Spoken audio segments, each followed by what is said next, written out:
Hi, Carl Bianco again, back here on the channel. I'm the head pro at Woking Golf Club, and today's video is really to introduce you to the brand new Callaway Rogue ST iron.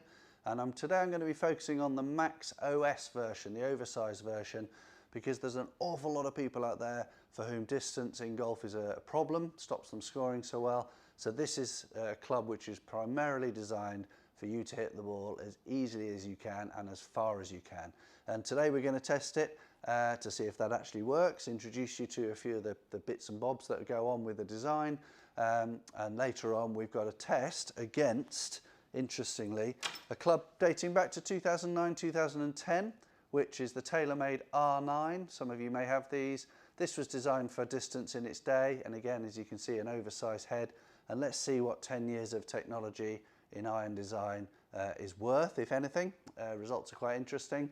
And then for final comparison, I've just thrown in a couple of shots with my game club, my MP20 Blade, all 7 irons.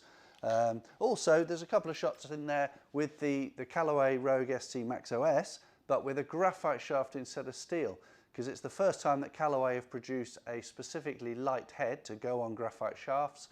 And for those of you who are perhaps senior in age and struggling with club head speed, let's just see if the graphite does anything different and how it affects the ball flight. Some quite interesting results to come on that. So stay tuned and let me show you around the golf club itself. Okay, so here it is. First of all, let's show you, it's a fairly traditionally teardrop shaped Callaway iron head from the front. Nothing too offensive there. And you can see that because it's in the category of helping people, we've got a nice wide sole for turf interaction, should let you get away with the odd fat shot that you might want to hit. And the top edge is nice and thick as well as viewed from above, so trying to instill confidence as you address the golf ball. On the back, however, is where all the magic happens, and inside the head here there's quite a lot of technology going on. There's tungsten located across the bottom and quite far away from the face to increase and optimize the launch angle for you. There's a red hot thin face on the front, which is designed by AI to try and increase your ball speed. Let's see if that works later.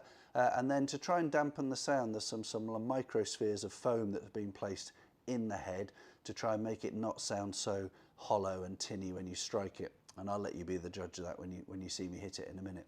So overall, for me, for this, what it's trying to do, it's a good looking golf club, very traditionally Callaway in design, but that would be something that you'd be proud to have in the bag, and it doesn't look too big and clunky and ugly.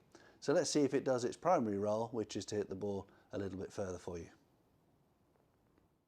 Okay, so before we get into hitting a few shots, just to tell you about the test that I conducted. This club is aimed primarily at mid-teen or high handicap players struggling for distance. Therefore, the testing I've done, I've swung the club at 70 miles per hour with every shot. That's significantly under my current club head speed, although I'm pretty sure I'll get there one day. And it really is just to give you a reflective indication of what this club does for the people that it's aimed at. There's plenty of reviews online of people who can swing the club 95 miles an hour or so, but that's not appropriate to most people. So this has got the standard 85 gram Elevate shaft in steel. I've put in the head here, and again, I'm going to swing about 70 miles an hour. That's going to equate to someone who hits the 7 iron somewhere at the moment, probably between 115 carry and 125 carry, something like that. If that's you, then this test is designed to absolutely show you what this club can do. So have a listen out for the sound, which is quite interesting. I think it's quite a good sound off a big club. I'll give you an idea of how it feels to hit it. So behind the ball, as I say, we've got the big thick top edge. Wants to sit quite nicely behind the golf ball, and again, wouldn't have a problem with that at all behind the golf ball.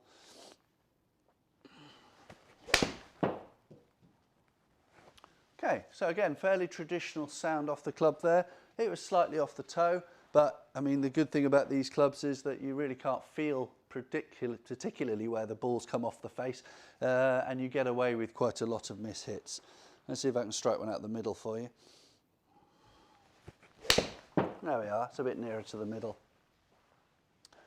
Again, that was about 68 miles an hour actually. So it's on the testing data that you'll see, though it averaged out exactly at 70 or just under 70 miles an hour with every single shot. But it just feels quite easy to hit.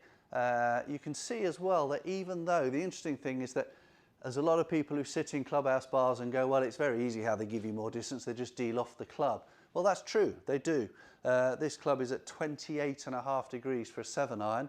To put that into perspective, my blade is at 34 degrees, so that's 5.5 degrees different, is quite a lot. And the R9, which you'll see in the results there, was in its day, that was de-lofted to 32 degrees. Now, although they are de-lofted slightly to give you more distance, the technology in the head means that the height that the ball reaches in its flight is still the same as it always was. So it still looks like a 7-iron in flight. It's just able to launch lower, which then means it is launching faster and can give you more distance.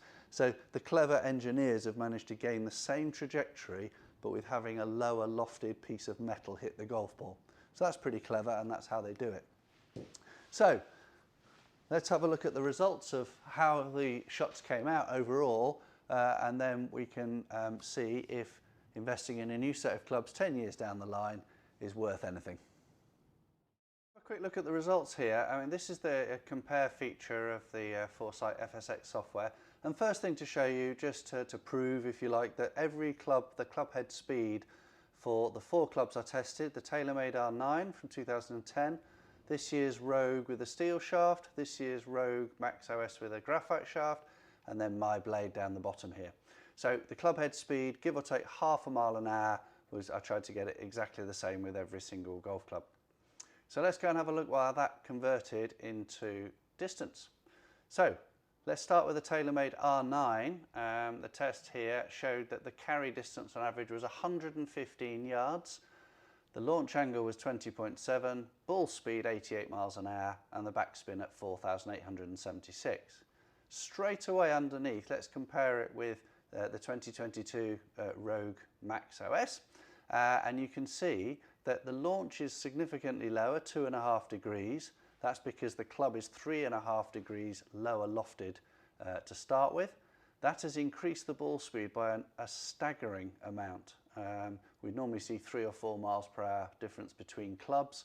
We've got about a 3 club difference there in terms of ball speed, and consequently the distance that it carries is significantly further, 18 yards for the 7-iron of 2022 versus 115 from 12 years ago.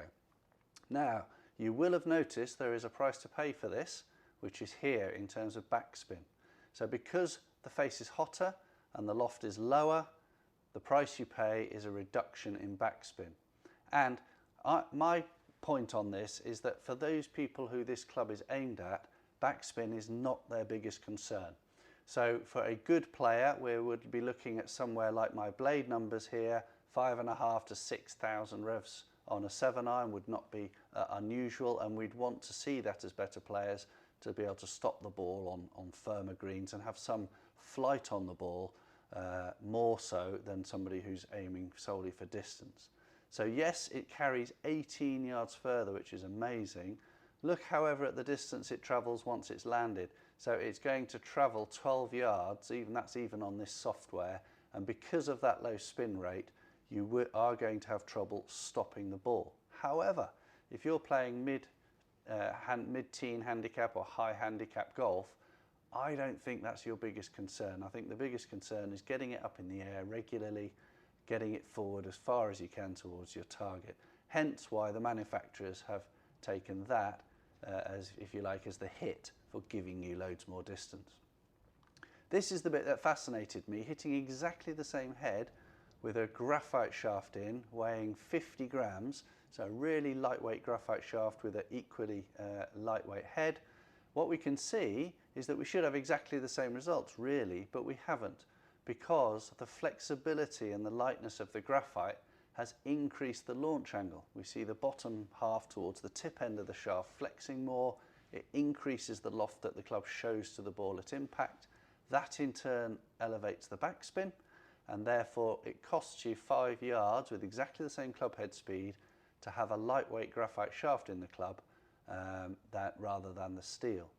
Now again, for the market that the lightweight graphite is aimed at, These are people who are often senior in age, or for some reason or another their club head speed is a real struggle to gain club head speed. So it's a lot easier to swing this graphite shafted club, and actually for me it's got a slightly nicer flight. It's going a little bit higher with a little bit more spin. It just doesn't go quite as far. It is still 13 yards further than a club of 10 years of an age.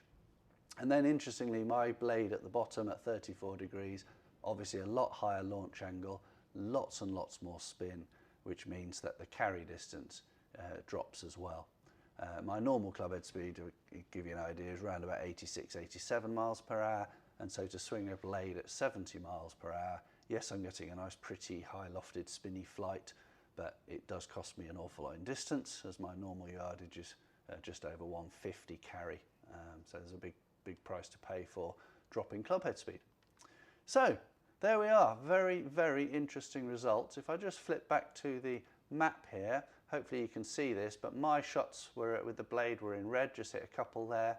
The TaylorMade with the green batch here. The purple batch are the Rogue STOS with graphite shaft, so that's slightly higher, spinnier flight because of the lightweight shaft.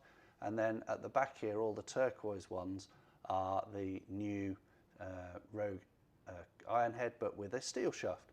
So in golf terms, those extra 18 yards, if you could hit 2 clubs less into a hole, then you're going to be more accurate. But also, if 7 iron or 6 iron is the longest iron you carry now, wouldn't it be great to hit that club 20 yards longer than you do at the moment? It might bring into play a few more par 4s in regulation that are currently you're having to take a head cover off a hybrid or a fairway wood to reach.